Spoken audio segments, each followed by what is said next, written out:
Problem knee pain joint pains కు ఎటువంటి side effects లేకుండా శాశ్వత పరిష్కారం homeo care international. Welcome to Suman TV. నేను మీ సుమన్ టీవీ నాగ్. సో మంచు ఫ్యామిలీకి సంబంధించినటువంటి వాటిలో కనుక మనం చూస్తే రకరకాల కథనాలు వినిపిస్తున్నాయి. తండ్రి వెర్షన్ ఒకలా ఉంది, కొడుకు వెర్షన్ ఒకలా ఉంది అనేటువంటి కథనాలే ఎక్కువ చూస్తూ ఉన్నాం మనం. అయితే వీటి వెనక ఉండేటువంటి వాస్తవ కోణాలు ఏంటి, ఏం జరిగింది, అండ్ ఈ వారు ఇలానే కంటిన్యూ అవ్వడానికి గల ప్రధాన కారణాలు ఏంటి? అటువైపు మోహన్ బాబు గారు ఆల్రెడీ విషయాన్ని చెప్పడం జరుగుతుంది. అంటే కోడల దగ్గర నుంచి, కొడుకు దగ్గర నుంచి నాకు ప్రాణహాని ఉంది అనేటువంటి విషయాన్ని చెప్పినట్లయితే మనకు తెలుస్తోంది. అండ్ ఫ్యామిలీ నుంచే మాకు ప్రాణహాని ఉందని చెప్పేసి మనోజ్ చెప్తున్నట్లయితే తెలుస్తూ ఉంది. వీటికన్నిటికీ వెనక ఉండి సూత్రధారి, పాత్రధారి విష్ణు గారు ఏమైనా నడిపిస్తున్నారా, ఏం జరుగుతుంది అనేది ఈరోజు మనతో పాటు హైకోర్టు అడ్వకేట్ రవీంద్రనాథ్ గారు ఉన్నారు. అది వారి మాటలో అడిగి తెలుసుకుందాం. Hello sir. హాయ్ అండి నాగరాజ్ గారు. సార్, ఈ ఎంటైర్ ఎపిసోడ్లో కనుక మనం చూస్తే అండి, అటువైపు చూస్తేనేమో మనోజ్ గారు ఒకలాగా ఆయన స్టేట్మెంట్స్ పాస్ చేయడం జరుగుతుంది. అండ్ మెడికల్ రిపోర్ట్స్ కూడా దానికి సంబంధించినటువంటి విషయాలు మనం చూడటం జరిగింది. అండ్ ఆయన ఇచ్చినటువంటి స్టేట్మెంట్స్ కొన్ని ఉన్నాయి డిపార్ట్మెంట్కి. అండ్ అటువైపు నుంచి తండ్రి ఇతని మీద నాకు అవతల వైపు నుంచి ప్రాణహాని ఉంది అనేటువంటి విషయాన్ని వెలిబుచ్చినట్లయితే తెలుస్తుంది మనకి. ఈ పాత్రలు ఈ విధంగా ఉంటే జనరల్గా అంటే ఇలా జరుగుతూ ఉండేటువంటి ప్రాసెస్లో విష్ణు గారి పాత్ర అసలు దీంట్లో ఏంటి, ఏ మేరకు ఉంది, అట్ ద సేమ్ టైం ఎక్కడ ఈ ఎపిసోడ్కి సంబంధించినటువంటి వాటిలో గొడవ స్టార్ట్ అయిందంటారు? తల్లిదండ్రులు ఎంతో కష్టపడి ఆస్తులను సంపాదించినప్పుడు పిల్లలు మంచి వాళ్ళైతే మనం ఇచ్చినటువంటి ఆస్తులు వాళ్ళకి అవసరం లేదని, అదేవిధంగా ఒకవేళ పిల్లలు చెడ్డవారైనట్లయితే మనం ఇంత రాత్రి పగలు కష్టపడి ఎంతో కష్టపడి టైంని కానీ అనేక రకాలుగా మనం సాక్రిఫైస్ చేసి ఏదైతే కూడబెట్టినటువంటి ఆస్తి కావచ్చు, సంపద కావచ్చు, వీటిని వాళ్ళు దుర్వినియోగం చేస్తారని ఒక నానుడైతే మనకు బాగా ప్రచారంలో ఉంటుంది. అదే ప్రచారానికి అనుగుణంగా ఈరోజు మంచు ఫ్యామిలీలో జరుగుతున్నటువంటి ఏదైతే ఈ దృష్టాంతం గడిచిన 2 రోజులుగా జరుగుతుందో ఇది డెఫినెట్గా దీనికి వర్తిస్తుందని చెప్పడంలో ఎటువంటి సందేహం అయితే లేదు. ముఖ్యంగా 2 రోజులుగా మంచు కుటుంబంలో అంటే మోహన్ బాబు గారి యొక్క కుటుంబంలో ఏదైతే సంఘటనలు జరుగుతున్నాయో ఇది ఖచ్చితంగా ఆస్తికి సంబంధించిన విషయాలు జరుగుతున్నట్టుగా మనకు కొంత అర్థమవుతుంది.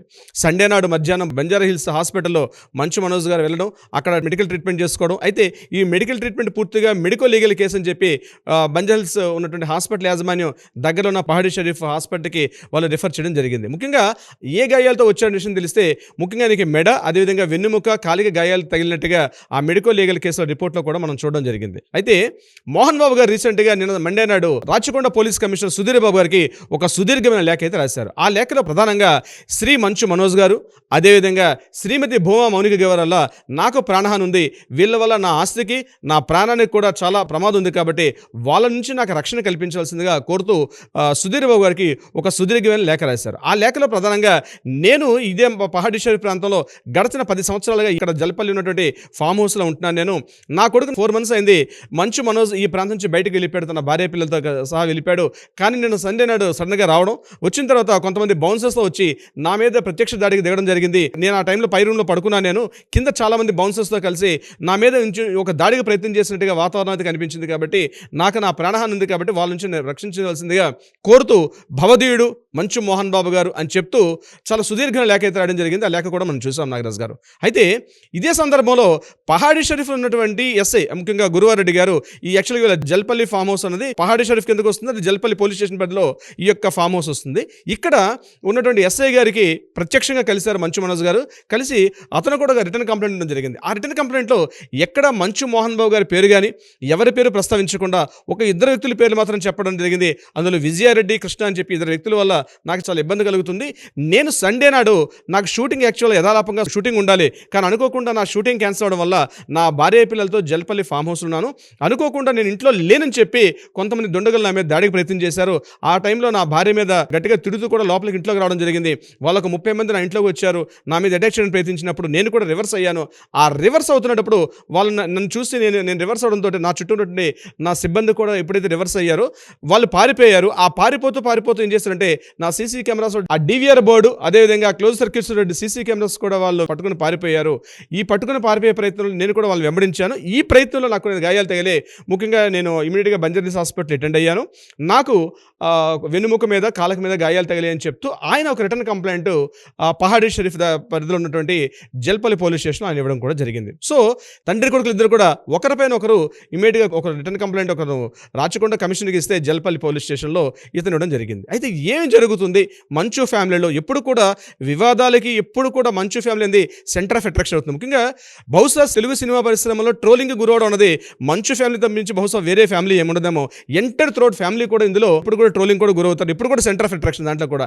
అయితే నిన్న సాయంత్రం మంచు లక్ష్మీ ప్రసన్న గారు మంచు మనోజ్ని ప్రత్యక్షంగా కలిసి ఒక హాఫ్ అన్ అవర్ సేపు మాట్లాడి మరలా ఆవిడ వెళ్ళిపోయారు. అంటే వీళ్ళందరూ కూడా మంచు విష్ణు దుబాయ్లో ఉన్నారు షూటింగ్ పర్పస్ ఏదో పర్పస్లో బిజినెస్ పరంగా. ఆయన వచ్చేటప్పుడు కుటుంబ సభ్యులందరూ కూడా కూర్చొని దీని మీద కొంత వివరణ ఇచ్చే ప్రయత్నం చేస్తారు.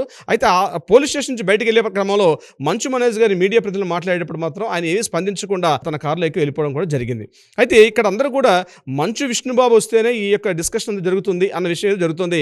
ముఖ్యంగా ప్రాపర్టీస్ విషయంలో అంటే ఇద్దరు అన్నదమ్ముల మధ్య కూడా ప్రాపర్టీస్ విషయంలో మాత్రం కొంత ఇబ్బంది కలిగింది. మంచు మోహన్ బాబు గారు 4 to 5 years బ్యాకే తన వేలినామాలో టోటల్గా ప్రాపర్టీస్ వాల్యూస్ అన్ని కూడా డివిజన్ చేసి పెట్టేశారు. ఎవరెవరి ప్రాపర్టీస్ ఎవరి అసెట్స్ ఎంతెంత ఉంటాయని చెప్పి. కానీ అయినప్పటికీ కూడా మంచు మనోజ్ గారు మాత్రం కొంత అసంతృప్తిగా ఉన్నారు. తనకి ఇచ్చిన ప్రాపర్టీస్ మాత్రం మంచు విష్ణుకి ఇచ్చినంతగా నాకు ప్రాపర్టీస్ ఇవ్వలేదు. చాలా సంస్థల్లో డైరెక్టర్గా ప్రాధాన్యత వహిస్తున్నారు తప్పించి నాకు అందులో ప్రాతినిధ్యం లేదు కాబట్టి నాకు ఇంకా ఇవ్వమని చెప్పి కొంత ఒత్తిడి చేస్తున్నట్టుగా కొంత వార్తా కథనాలు అయితే మనకు కనిపిస్తున్నాయి. అయితే ఇక్కడ మంచు విష్ణు గారికి ఎన్ని ప్రాపర్టీస్ ఉన్నాయి, అదేవిధంగా మంచు మనోజ్ గారికి ఎన్ని ప్రాపర్టీస్ ఉన్నాయని కొంత మనకి డేటా దొరికింది. ఆ డేటాని మీతో షేర్ చేసుకునే ప్రయత్నం చేస్తాను నాగరాజ్ గారు. ఓకే.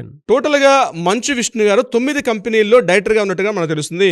అందులో ఒకటి వాల్మార్ ప్రాజెక్ట్ ప్రైవేట్ లిమిటెడ్, రెండవది Lakshmi Prasanna infratech private limited, మూడవది Telugu warriors adventures private limited, నాలుగవది mini techno private limited, WeHub infra private limited, think smart ware interior private limited, spring board educational private limited, అదేవిధంగా 24 ఫ్రేమ్స్ ఇన్ఫ్రా ప్రైవేట్ లిమిటెడ్ అని చెప్పి ఈ 9 department అంటే 9 రకాల సంస్థల్లో కూడా డైరెక్ట్గా మంచు విష్ణు గారి డైరెక్టర్షిప్ అయితే ఉన్నట్టుగా తెలుస్తుంది. ఇందులో మంచు మనోజ్ గారు డైరెక్టర్ లేరు. ఇప్పుడు నేను చెప్పినటువంటి ఏవైతే పేర్లు చెప్పాను. ఇది కాకుండా మంచు మనోజ్ గారు టోటల్గా 4 కంపెనీల్లో మాత్రమే డైరెక్టర్గా ఉన్నట్టుగా తెలుస్తుంది. ఒకటి ఎంఎం ప్రాపర్టీస్ అని, నమస్తే టాయ్స్ ప్రైవేట్ లిమిటెడ్ ఒకటి, ఎంఎం సిటీ ప్రైవేట్ లిమిటెడ్ అని, Manchu Manoj city private limited అని ఒక 4 సంస్థల్లో మంచు మనోజ్ గారు కేవలం డైరెక్టర్గా ఉన్నట్టు తెలుస్తుంది. ఇది కాకుండా శ్రీ విద్యానికేతన్ స్కూల్ అయితే ఏదైతే ఉందో, ముఖ్యంగా మంచు మోహన్ బాబు గారి ఫ్యామిలీకి ప్రధాన ఆదాయ వనరుగా ఉన్నటువంటి శ్రీ విద్యానికేతన్ స్కూల్ అయితే 9 మంది ట్రస్టీలు ఉన్నారు. ఆ 9 మంది పేర్లు కూడా నేను మీతో వివరించే ప్రయత్నం చేస్తాను. అందులో ఒకటి ప్రధానంగా మెయిన్ పర్సన్ డాక్టర్ మంచు మోహన్ బాబు గారు, రెండో వ్యక్తి మంచు విష్ణువర్ధన్ బాబు, మూడవది మంచు నిర్మల కుమారి, అదేవిధంగా మంచు కృష్ణమూర్తి గారు, అలాగే పి జనార్దన్ రెడ్డి గారు, మారుతి కృష్ణ, చెలసాని రమేష్, వినయ్ మహేశ్వరి, అదేవిధంగా విరానిక మంచు. ఈ 9 పేర్లు కూడా శ్రీ విద్యానికేతన్ యొక్క ట్రస్ట్లో పేర్లు ఉన్నట్టుగా తెలుస్తుంది. ఇందులో మంచు మనోజ్ గారి యొక్క పేరు ఎక్కడ కూడా శ్రీ విద్యానికేతన్ స్కూల్లో లేదు. అయితే ఇటీవలే మంచు మోహన్ బాబు గారి యొక్క ఇన్స్టిట్యూషన్ మోహన్ బాబు యూనివర్సిటీగా అప్గ్రేడ్ అయిన తర్వాత కొంత వివాదం అనేది అక్కడ రాజుకుంది. ఎందుకంటే అనేక వేల లక్షల రూపాయలుగా పూర్తిగా ఇక్కడ ఫీజులు ఎక్కువగా వసూలు చేస్తున్నా అని చెప్పి 2023లో చాలామంది విద్యార్థులు మీడియాకి ఎక్కినప్పుడు దీని మీద వివరణ ఇస్తూ కూడా మోహన్ బాబు గారు అదేవిధంగా విష్ణు గారు కూడా వివరణ ఇస్తూ మేము ఎక్కువగా ఫీజులు తీసుకోవట్లేదు, ఏదైతే గవర్నమెంట్ నిర్దేశించినటువంటి ఆ ఫీజు ప్రకారం మేము తీసుకుంటాం తప్పించి ఎక్కువగా తీసుకోవాలని చెప్పినప్పుడు ఇమ్మీడియట్గా మంచు మనోజ్ గారు ఒక స్టేట్మెంట్ ఇవ్వడం కూడా జరిగింది. ముఖ్యంగా ఏదైతే శ్రీ విద్యానికేతన్లో జరుగుతున్నటువంటి ఈ యొక్క ఫీజుల వివరణ ఉందో దీని మీద కొంత ఎంక్వైరీ చేస్తే బాగుంటుందని చెప్పి మంచు మనోజ్ గారు 1 year బ్యాకే ఒక స్టేట్మెంట్ ఇవ్వడం జరిగింది. బహుశా అప్పటి నుంచి కూడా దీని మీద వివాదం రాజుకుంది. ఎందుకంటే మంచు మనోజ్ గారికి డైరెక్ట్గా కానీ ఇండైరెక్ట్గా కానీ శ్రీ విద్యానికేతన్ స్కూల్లో ఎటువంటి యొక్క షేరింగ్ కానీ ట్రస్ట్గా కానీ ఎటువంటిది ఉన్నట్టుగా మనకు అందిన ఇన్ఫర్మేషన్ ప్రకారం అయితే లేదు. కాబట్టి అందులో కూడా నాకు కొంత వాటా ఇవ్వమని చెప్పి మంచు మనోజ్ గారు కొంత ప్రెజర్ చేస్తున్నట్టుగా తెలుస్తుంది. దీని మీద మోహన్ బాబు గారు ఆల్రెడీ వీలునామా రాసేసాను, డీటెయిల్స్ అన్ని కూడా ఎవరికి వాళ్ళు షేర్ చేసేసింది తప్పించి ఇప్పుడు కొత్తగా నేను వీలునామాను సవరించే ప్రయత్నం చేయట్లే అని చెప్పి ఈ విషయం మీద కొంత ఒత్తిడి అయితే తీసుకొస్తున్నారు. ఈ మధ్య కాలంలో చూసినట్టయితే మంచు మనోజ్ గారు గడచిన 2017 తన యొక్క లాస్ట్ మూవీ 2017 నుంచి ఇప్పుడు 2024 అంటే గడచిన 6-7 years నుంచి ఆయన నుంచి ఎటువంటి కూడా మూవీ రాకపోవడం కూడా కొంత వివాదానికి కారణం అవుతుంది. ముఖ్యంగా ఆయన ఇండస్ట్రీకి కూడా దూరం అవ్వట్లేదు, ఆయన వ్యాపారం కూడా సరిగ్గా చేయట్లేదు, సినిమా ఇండస్ట్రీలో లేరు, బిజినెస్ పాయింట్ ఆఫ్ వ్యూలో కూడా లేరు. కేవలం రీసెంట్గా మ్యారేజ్ చేసుకున్నారు, ఒక అమ్మాయి పుట్టింది ఆయనకి. ఆ అమ్మాయిని పూర్తిగా కూడా దేవసేన శోభ అని పేరు పెట్టి కూడా కొంతవరకు ఈ మంచు కుటుంబానికి దూరం అయ్యారు. ముఖ్యంగా శోభ అని పేరు పెట్టడం కూడా కొంత వివాదానికి దారితీసిందని కూడా కొంతమంది విశ్వసనీయ వర్గాలు చెప్తున్నారు అక్కడ ఆ విషయాన్ని కూడా. సో ఏదేమైనప్పటికీ కూడా ఇక్కడ ఆస్తులకు సంబంధించి ప్రధానంగా మంచు కుటుంబంలో అటు మంచు విష్ణు గారు గారు, మంచు మనోజ్ గారు, అదేవిధంగా లక్ష్మీ ప్రసన్న గారు కూడా ఈ ముగ్గురు మధ్య కూడా కొంత ఆస్తుల వివాదానికి సంబంధించి ప్రధానంగా ఒక మంచు ఫ్యామిలీలో ఒక ఫైర్ అయితే రాజుకుంటుంది. ఇదైతే మనం క్లియర్గా చెప్పొచ్చు నాగరాజ్ గారు. బట్ ఏదేమైనా ఇలాంటి ఇళ్లలో జరగడం అనేది బాధాకరం. చూద్దాం ఏ విధంగా ఉంటుందనే దాని మీద.